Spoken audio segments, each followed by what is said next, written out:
ఇదే మనం ఇచ్చే నిజమైన స్లోగన్.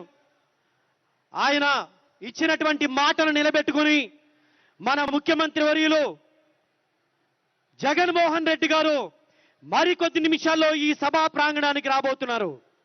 మీరందరూ ఇదే సౌండ్తో ఓ గ్రాండ్ వెల్కమ్ ఆయనకి పలకాలని కోరుతూ ఇప్పుడు ఒకసారి ప్లే కార్డ్స్ పైకెత్తి మనం వెల్కమ్ చెప్పడానికి మనం ఎలా చెబుతాం? ఒకసారి ప్లే కార్డ్స్ ఒకసారి అందరూ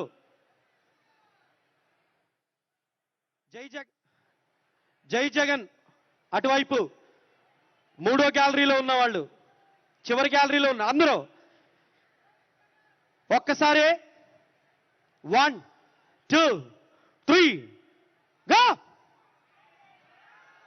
జై జగన్ గట్టిగా అండి, తలతల మెరిసిపోవాలి ఈ ప్రాంగణం. జై జగన్ ఇదే నిలబెట్టాలి ఖచ్చితంగా. ధన్యవాదాలు. ఇప్పుడు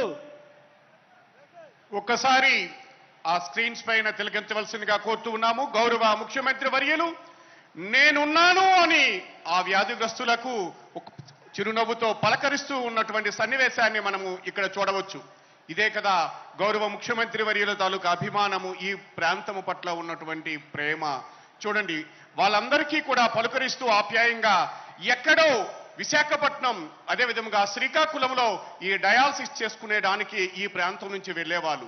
కానీ ఈరోజు ఈ పలాస కేంద్రంలో అద్భుతమైనటువంటి వైద్య సదుపాయాలు, సౌకర్యాలతో ఈ డయాలసిస్ కేంద్రాన్ని నిర్మించడం జరిగింది. ఇదే కదా అభివృద్ధి అనే దానికి నిజమైన నిర్వచనం. చూడండి, గౌరవ ముఖ్యమంత్రి వర్యులు ఆ వ్యాధిగ్రస్తులతో ఎంత ఆప్యాయంగా పలకరిస్తున్నారో ఒక్కసారి మనము కరతల ధ్వనులతో మరి ఈ విధంగా అభివందన తెలియచేయాలి, కృతజ్ఞత తెలియచేయాలి. సభికులందరికీ విన్నపము, మీ కరతల ధ్వనులతో గౌరవ ముఖ్యమంత్రి వర్యులకు మరి ధన్యవాదాలు తెలియచేయవలసిందిగా కోరుతూ ఉన్నాను. ధన్యవాదములు.